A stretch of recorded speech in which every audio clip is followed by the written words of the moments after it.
Olá pessoal, beleza? Esse será mais um vídeo da série Analisando Vídeos Ateístas. E você que acompanha o canal já sabe como funciona.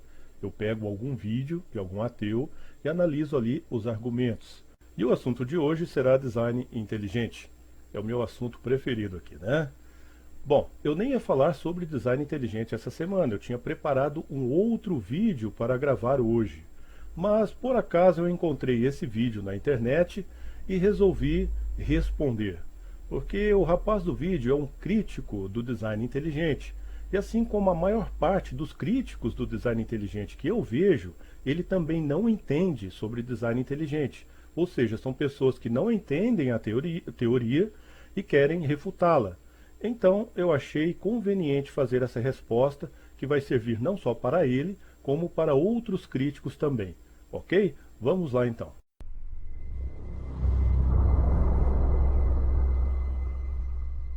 Por que só o seu Deus criou tudo isso e não foi a Shiva, não foi a Brahma, o Brahma, não foi outros deuses? Por quê?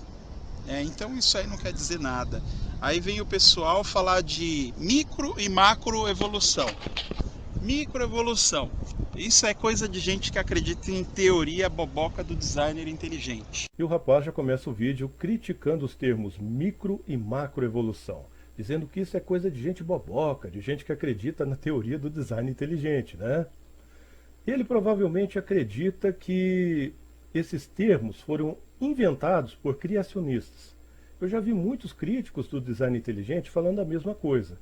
Ah, vocês inventaram esse negócio de micro e macroevolução, isso não existe, evolução é uma coisa só e blá blá blá, né?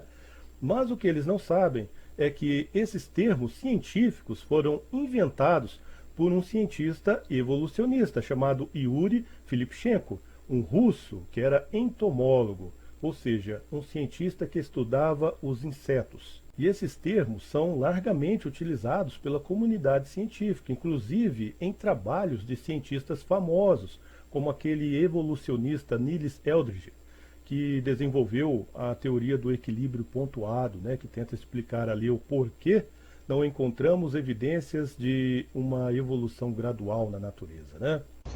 Microevolução, segundo os designers inteligentes, nossa, que pipa grande, é quando há uma pequena alteração no genoma da pessoa, mas não chega a ser assim uma alteração. Nossa, como essa espécie mudou.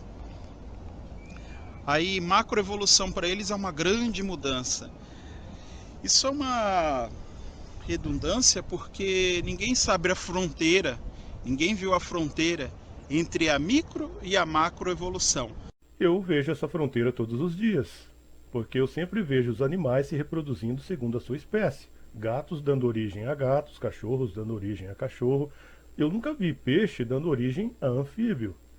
Então, se existe mesmo essa possibilidade da macroevolução, ou seja, de um peixe se transformar num anfíbio, de um anfíbio se transformar num réptil, isso quem tem que mostrar são vocês que defendem a teoria da evolução. Por exemplo, quando, segundo os criadores, os fanáticos da teoria do designer inteligente, Desnecessário esse ataque pessoal, chamar os proponentes do design inteligente de fanáticos, né? Que eu saiba, nenhum proponente do design inteligente foi visto por aí fuzilando pessoas, explodindo pessoas, sequestrando pessoas. São apenas cientistas dissidentes que estão propondo uma nova teoria baseados em observação direta. por exemplo, quando, segundo os criadores, os fanáticos da teoria do designer inteligente, diz o seguinte: a microevolução é aquela pequena alteração genética que há no corpo, né? A macroevolução é um acúmulo delas, é um nível maior. Bom, o que seria micro e macroevolução? Como eu já expliquei, esse conceito não veio de cientistas criacionistas e nem de defensores do design inteligente, mas de um cientista evolucionista. Microevolução, como o nome já diz respeito a pequenas mudanças, a mudanças abaixo do nível taxonômico das espécies, ou seja, mudanças dentro de uma espécie. Vamos exemplificar aqui. Vamos supor que um cachorro tem o focinho preto. Aí ele vai dando ali cria né, vai tendo ali os seus filhotinhos, e os seus filhotinhos vão tendo outros filhotinhos, e de repente, no meio dessa descendência, um dos filhotinhos tem ali uma alteração, digamos assim, no seu DNA, né? Ou seja, na hora ali da divisão celular, ocorre um erro e produz ali uma mutação. E o cachorro, né, passa a ter ali o seu focinho marrom. Houve uma mudança no decorrer da descendência, houve uma mutação e a cor do focinho do cachorro mudou. Ou, quem sabe, o tamanho da orelha dele ou a espessura dos pelos. Essas são micromudanças, ou seja, mudanças que não fazem com que o cachorro se torne outra coisa. Ele continua sendo um cachorro, mas ele sofre pequenas mudanças ali em seu organismo, através de mutações. E essas mudanças vão sendo passadas para a prole. Ou seja, o cachorro tinha um focinho preto, mas foi gerando descendentes, e um desses descendentes sofreu uma mutação genética e o focinho dele ficou marrom.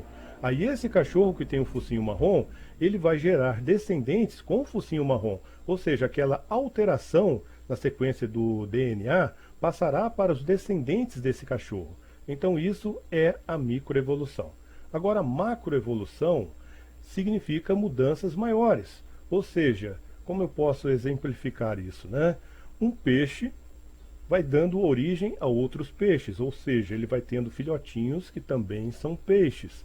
Mas no decorrer ali de bilhões e bilhões de anos, né? Eles vão sofrendo tantas mutações e tantas mutações que aquilo vai se acumulando a ponto de fazer com que os descendentes desse peixe deixem de ser peixes e passem a se tornar, por exemplo, anfíbios. A macroevolução seria um nível de tantas microevoluções que se daria uma espécie, se essa espécie tivesse sucesso reprodutivo. Então, o que eu posso dizer? Micro e macroevolução, ficar discutindo sobre isso é a mesma coisa de falar, olha, o graveto queima. Eu sei que o graveto queima, só que eu duvido que no final ele se transforme em cinza. É a mesma coisa. Bom, o exemplo do rapaz foi meio bobo, né? Porque se alguém duvidar que o graveto se transforma em cinza após ser queimado, você pode mostrar isso de forma empírica para ele, né? Você pode pegar um graveto, colocar fogo e realmente mostrar que o graveto vira cinzas. Agora, a macroevolução não é tão fácil assim de você comprová-la.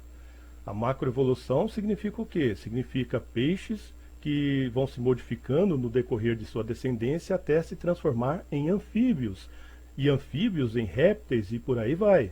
Agora, como você vai poder repetir isso em laboratório? Como você vai fazer para repetir isso? Se você conseguir, olha, você vai ganhar um Nobel, porque até agora nenhum cientista conseguiu isso. E os darwinistas acreditam que essas mudanças são ilimitadas, a ponto de transformar um peixe num anfíbio, que é uma criatura completamente diferente do peixe. Tem coração diferente, né? O coração dos anfíbios são bicamarais, tem ossos cranianos diferentes, tem um sistema de respiração completamente diferente, ou seja, eles acreditam que essas mudanças são capazes de transformar um animal em outro completamente diferente dele. Mas existem estudos dizendo que essas mudanças são limitadas. Eu vou deixar até aqui na descrição do vídeo o link para um desses estudos, para que você mesmo possa ler e tirar suas conclusões. A teoria do designer inteligente, ela foi refutada no tribunal de Dover, e o próprio defensor dela, lá, um dos papas dessa teoria bizarra, achou falhas nessa teoria. Bom, o caso Dover, né? O rapaz falou aí do julgamento de Dover. É muito comum a gente ver, né, esses críticos lembrando o caso Dover. Mas o que foi o caso Dover?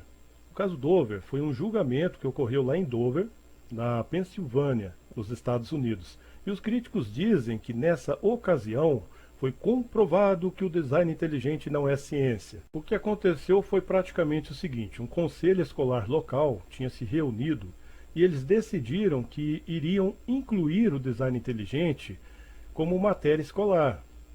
E algumas pessoas não gostaram, alguns pais de alunos, né, não gostaram e entraram na justiça contra essa decisão.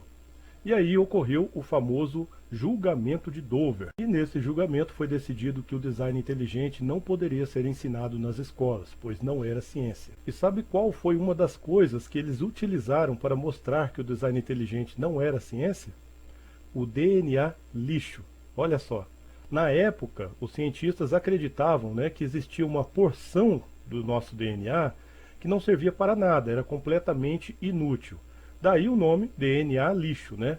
O que você entende por lixo? Lixo é uma coisa que não tem utilidade, é uma coisa que você joga fora. E os cientistas da época, eles acreditavam que essa porção de DNA, por ela não codificar proteínas, ela era completamente inútil. E a partir daí começaram a fazer conjecturas em cima do DNA lixo, dizendo que o DNA lixo era um órgão vestigial, que ele teve lá sua utilidade em nossos ancestrais, mas que no decorrer da evolução ele foi perdendo suas funções e se tornou completamente inútil no organismo. Essa era a crença deles na época do julgamento de Dover. E isso serviu como prova, né? Prova contra o design inteligente, porque eles diziam assim: como que uma mente inteligente projetaria algo sem utilidade, né? Era isso que eles propuseram ali diante do tribunal e parece que colou. Só que se o julgamento de Dover fosse hoje, esse argumento não serviria mais, porque hoje os cientistas conhecem as funções do DNA lixo. Sim, eles descobriram que o DNA lixo ele tem funções. Cerca de 80% dessa porção de DNA lixo possui funções bioquímicas operacionais dentro do genoma. Outra coisa que muita gente não sabe, principalmente esses críticos aí do design inteligente, é que a Discovery fez um estudo comparativo, comparando a secção-chave do juiz, né, ou seja, a decisão dele ali, com uma carta que ele tinha recebido dos advogados da ACLU, né, que estavam ali contra os proponentes do design inteligente. E ao fazer esse estudo comparativo, constatou-se que o juiz simplesmente copiou a secção-chave dele dessa carta enviada pelos advogados da ACLU. E isso nos faz suspeitar que o juiz não entendeu bulhufas do que estava sendo debatido ali. O cara não teve nem a capacidade de escrever a sua própria secção-chave. Ele teve que copiar a secção-chave dele de uma carta que foi enviada justamente pelos advogados que estavam lutando contra os proponentes do design inteligente. Ou seja, é um julgamento assim muito contestável. Se tudo que é complexo tem, né, tem ali algo por trás, um ser inteligente por trás, para gerar tamanha complexidade, então como é que a gente teria a complexidade? Quem que teria criado Deus? A complexidade de Deus. Esse também é um erro muito comum entre os críticos do design inteligente, dizer que os cientistas que propõem o design inteligente se baseiam na complexidade das coisas. Bom, gente, isso é um erro, tá? Complexidade por si só não significa design intencional. A complexidade pode se formar sem o auxílio de uma inteligência, sem a direção de uma inteligência, apenas por fatores naturais. Por isso mesmo, você jamais vai ver um cientista que propõe o design inteligente dizendo que algo foi projetado, que foi criado de forma intencional, somente porque é complexo. Complexo, gente, até um chumaço de cabelo é. Isso não quer dizer que alguém chegou ali e formou aquele chumaço intencionalmente. De repente o cabelo caiu no chão lá e foi se juntando aleatoriamente. Então, complexidade não é prova de design intencional. O que os cientistas do design inteligente usam como evidência de design intencional é complexidade mais organização, ou seja, complexidade organizada formando sistemas funcionais. Deixa eu tentar dar um exemplo para que todo mundo possa entender a diferença entre complexidade e complexidade organizada. A complexidade que não é evidência de design e a complexidade que é sim evidência de design intencional. Vamos supor que eu tenho uma caixa e nessa caixa eu tenho várias peças, todas as peças necessárias para montar uma televisão. Só que elas estão soltas, elas estão misturadas ali. Eu tenho então um emaranhado complexo de peças soltas, sem função alguma, porque se elas estão soltas, elas não vão funcionar para nada, elas não têm ali uma função, ok? Então eu resolvo montar a tal televisão. Eu pego pecinha por pecinha e vou colocando cada pecinha no lugar certo, porque eu sei que cada pecinha daquela tem uma função dentro do sistema. Ou seja, um sistema é um conjunto de peças que funcionam de forma interativa, cada pecinha realizando uma tarefa dentro do sistema, e o sistema como um todo, ele realiza uma tarefa específica. No caso da televisão, a tarefa é transmitir imagens e som, não é verdade? Então, quando eu organizo aquelas peças, eu passo a ter uma complexidade organizada. E isso, gente, só é possível com o auxílio da inteligência. Por isso, quando encontramos esse tipo de complexidade na natureza, logo inferimos que existe uma inteligência por detrás da criação daquele sistema. Agora, qual seria a probabilidade dessas pecinhas de televisão, do meu exemplo, se unirem sem o auxílio de uma inteligência, simplesmente por acidente? Por mais que se passem bilhões e bilhões de anos, isso é altamente improvável. Nós sabemos que para montar uma televisão é necessário uma inteligência, um ser racional para saber onde colocar cada pecinha daquelas, porque cada pecinha tem uma tarefa no sistema. E de repente encontramos sistemas semelhantes e até mais complexos na própria natureza. Vejamos como exemplo o flagelo bacteriano, que é um motor molecular automatizado formado por 40 partes estruturais. Gente, são 40 pecinhas organizadas na ordem certa. Um motor que a gente faz, que o ser humano faz, ele precisa também dessa organização.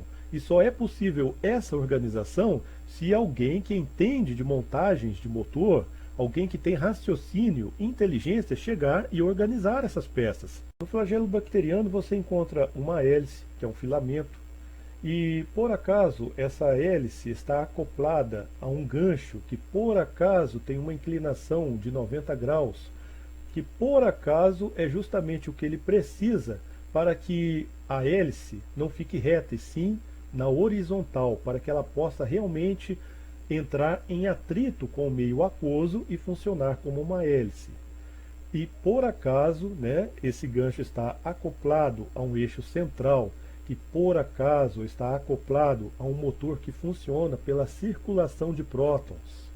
Ou seja, gente, é muita coisa para a mamãe natureza. E no final o rapaz faz uma pergunta a respeito de Deus. Ele pergunta como que a teoria do design inteligente explicaria a complexidade de Deus, ou até o surgimento de Deus, né? Quem criou Deus? Aquela velha pergunta que nos leva a uma regressão infinita. O rapaz aparentemente está fazendo confusão entre criacionismo e design inteligente.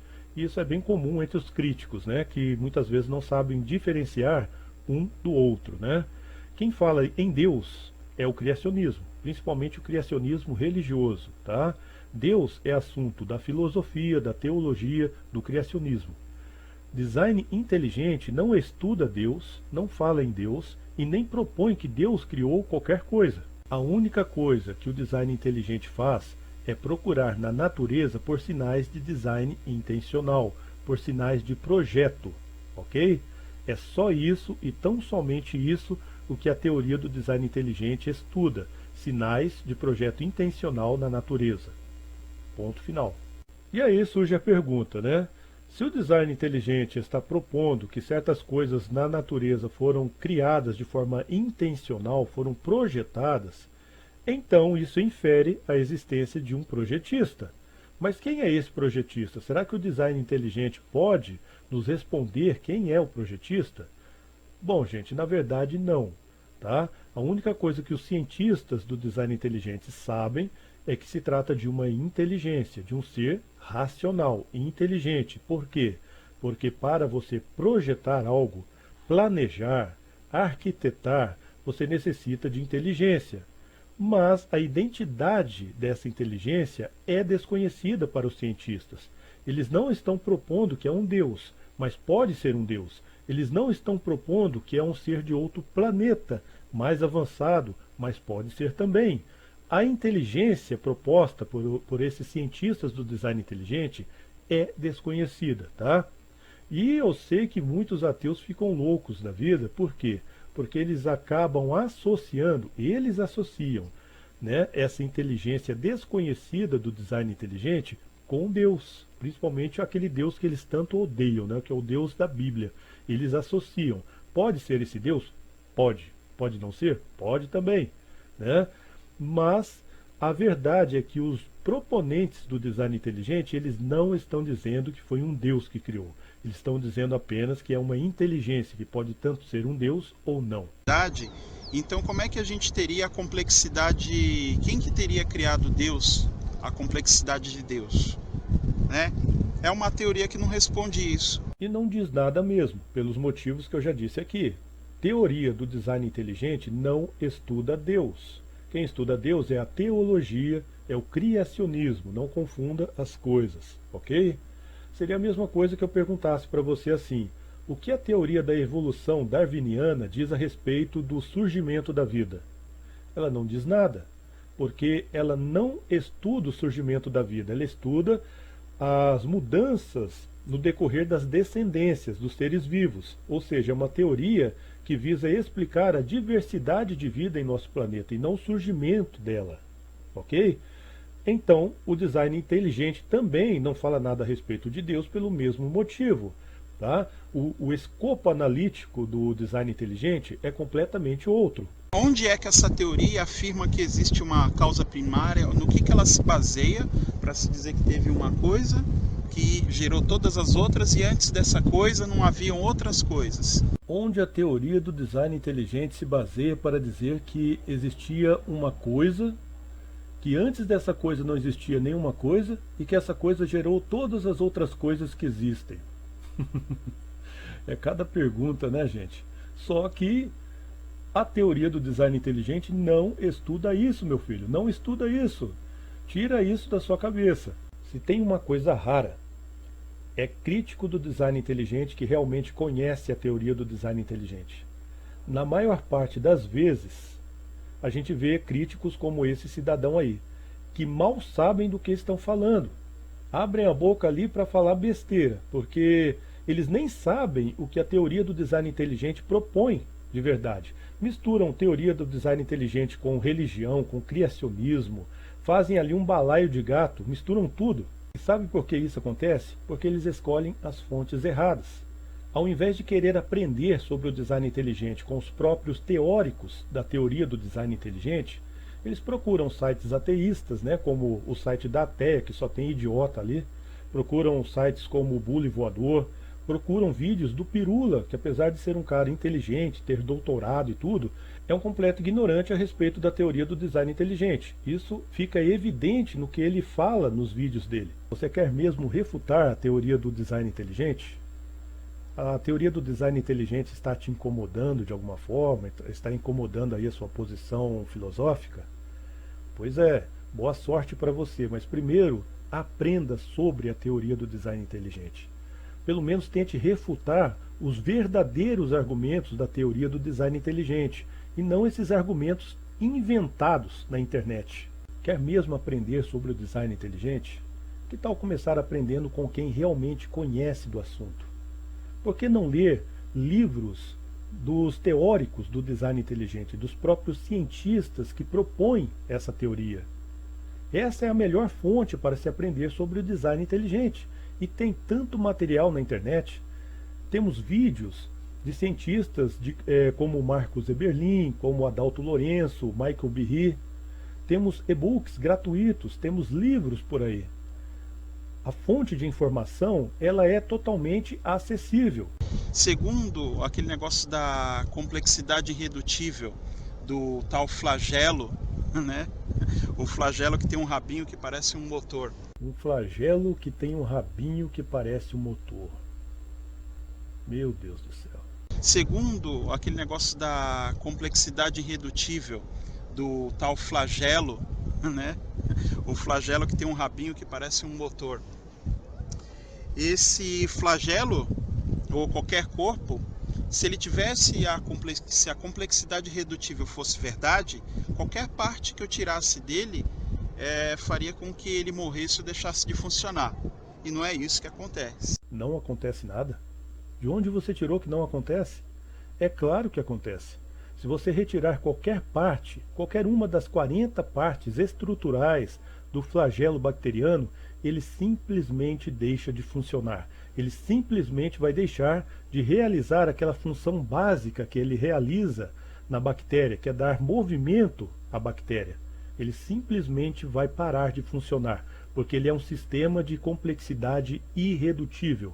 Ou seja, ele já está funcionando em seu nível mais baixo possível de complexidade. Qualquer pecinha que faltar, ele deixa de funcionar. Eu tenho aqui as minhas unhas. Eu vou dar um exemplo bem grotesco. Eu tenho aqui as minhas unhas. Se eu tirar minhas unhas, ou se eu cortar uma parte do meu corpo mesmo, não quer dizer que eu vá morrer ou deixar de exercer minhas funções normalmente, tá? Então esse negócio de complexidade irredutível falha nesses dois pontos. Poxa, cara, você é um mito, hein? Parabéns, olha. Parabéns. Você refutou o conceito de complexidade irredutível usando a sua unha como exemplo, né? Olha, eu tenho as minhas unhas, eu tenho os meus dedos. Se eu perder o meu dedo, eu não morro. Meu jovem, primeiro que você não entende nada de complexidade irredutível. Só por esse exemplo que você deu, já deu para perceber isso claramente, ok? Segundo, a mão não é um sistema de complexidade irredutível, porque a mão, qual que é a função básica da mão? Olha, isso aqui é uma mão, ó, é a mão, ok? A função dela é pegar as coisas. Se você perder um dedo, você continua conseguindo pegar as coisas. Se você perder uma unha, você continua conseguindo pegar as coisas. Portanto, não é um sistema de complexidade irredutível. Mas se você tivesse falado do seu olho, esse sim é um sistema de complexidade irredutível. Ele é formado por várias pecinhas, né, por várias partes, pela córnea, pela íris, pela retina, pelo cristalino. Qualquer dessas partes que for retirada te fará ficar cego.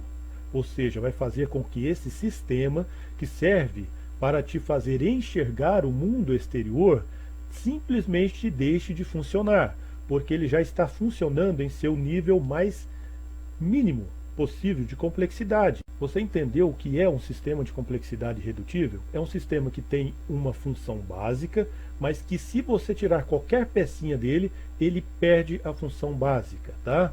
Um exemplo que o Michael Behe usava muito era uma ratoeira, né? Ele dizia que a ratoeira era um sistema feito para apanhar ratos, era uma armadilha, e ela só funcionava como ratoeira se ela tivesse todas as pecinhas dela ali no lugar. Uma pecinha que tivesse faltando, a ratoeira já não funcionava, né? Eu não tenho uma ratoeira aqui, né? Aqui não tem ratos, graças a Deus. Mas eu tenho um prendedor de roupa, né? Vou usar o exemplo aqui do Suassuna. Um prendedor aqui, ó, é um exemplo de sistema de complexidade irredutível. É um sistema simples. São dois palitinhos e uma molinha.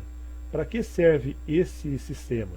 Para que serve esse prendedor? O nome já diz, para prender roupas, né?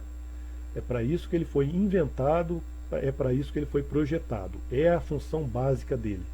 Mas vamos supor que de repente eu retire a molinha dele, né? Retire, vamos retirar aqui, ó. Pronto, desmontei. A molinha sumiu, tá? Nossa, tá difícil tirar essa mola aqui. Só sobrou os dois palitinhos. Ele continua servindo para prender roupas? Não, ele perdeu a função básica dele. Mas tem muitos críticos do design inteligente que não conhecem direito o conceito de complexidade irredutível. Eles acham assim que se eles puderem arranjar uma outra função para esse prendedor, né, que eu acabei de destruir, eles provam que o prendedor não era um sistema de complexidade irredutível, né? Eles podem dizer assim: ah, ele não serve mais como prendedor de roupas, mas serve como um pegador de mosquito, né? Como lá naquele filme, como que chama mesmo? Karate Kid, né? Pá, pá. Não é isso? Então, eles acham que dizendo uma coisa dessas, eles refutam o conceito de complexidade irredutível, e não é verdade. Bom, a coisa funciona mais ou menos assim. O conceito de complexidade irredutível, ele questiona grandemente a teoria da evolução gradual. Porque na evolução gradual, sistemas assim complexos, como o olho, não surgiram prontos. Eles foram se desenvolvendo com o passar do tempo. O olho foi evoluindo e adquirindo as suas partes. Mas, como a gente já viu, o olho ele só funciona se todas as peças dele, se todas as partes dele estiverem presentes. Ele é um sistema de complexidade irredutível. Tirou uma peça dele, ele deixa de funcionar e você fica cego. Então, no passado, quando o olho ainda não era olho, quando ele estava evoluindo para se tornar olho, o que ele era? Para que ele servia? Já vimos que para enxergar ele não servia. Ele só serve para enxergar se estiver completo. Bom, nesse caso podemos pensar em duas possibilidades. Ou o olho, antes de evoluir, era completamente inútil, uma estrutura que não servia para nada, ou ele tinha outra função, né? Porque enxergar ele não enxergava, sem todas as peças presentes. Se ele era inútil, então ele poderia ser eliminado pela seleção natural, porque a seleção natural só iria deixar passar aquilo que é útil. Mas se ele tinha outra função, qual seria essa função? Alguns teóricos da teoria da evolução dizem que ele servia para captar luz e transformar essa percepção em impulsos elétricos, como acontece com alguns animais hoje em dia que possuem olhos, mas são cegos. É claro que isso não passa de conjectura, de especulação, porque os cientistas eles simplesmente não podem mostrar de forma empírica que os nossos olhos passaram por essas etapas evolutivas. Alguns até mostram, né, imagens assim com vários tipos de olhos de animais que existem atualmente, dizendo assim, olha, cada olho é diferente, são níveis diferentes de complexidade e representam estágios evolutivos. Mas, na verdade, tudo o que a gente vê nesse desenho são um monte de olhos de animais diferentes e uma interpretação hipotética em cima deles. Uma interpretação evolucionista hipotética em cima desses olhos, dizendo que eles representam estágios evolutivos, mas nada pode ser provado de forma empírica, é apenas especulação. E a grande diferença é que, ao contrário do evolucionista, que não pode provar que o olho passou por esses estágios evolutivos, a não ser conjecturar isso, nós podemos provar de forma empírica que o olho é um sistema de complexidade irredutível. Eu poderia seguir citando outros exemplos de complexidade irredutível, como o sistema de coagulação sanguínea, como as células, né, que são as unidades fundamentais da vida. Sem célula não há vida. Mas se a célula só funciona completa, o que ela era então antes de evoluir e ficar completa? O que ela era quando ainda não era uma célula completa e não poderia funcionar como célula? Para que ela servia? São coisas que a ciência naturalista não consegue explicar. E também isso de corpos terem uma complexidade que é irredutível, mas você pode ir lá reduzir e ele continua funcionando da mesma forma, né? Então isso aí são dois pontos que até os simpatizantes da teoria do designer inteligente, que é uma babaquice, reconhecem. Bom, pessoal, só para finalizar, até mesmo porque o vídeo já ficou muito grande, já falei demais, estou até rouco, só uma consideração final ao que o rapaz falou por último aí. Nunca um cientista proponente do design inteligente disse que o corpo humano é um sistema de complexidade irredutível, tá? Você está fazendo confusão. Algumas coisas no corpo humano podem ser consideradas sistemas de complexidade irredutível, como o seu olho, o sistema de coagulação sanguínea, o seu sistema imune, né? As células do seu corpo. Agora, o corpo como um todo não é um sistema de complexidade irredutível, tá? Você pode viver sem um dedo, sem uma mão, sem uma perna. Então, esse é um conceito que você tirou sei lá da onde, mas não é um conceito do design inteligente.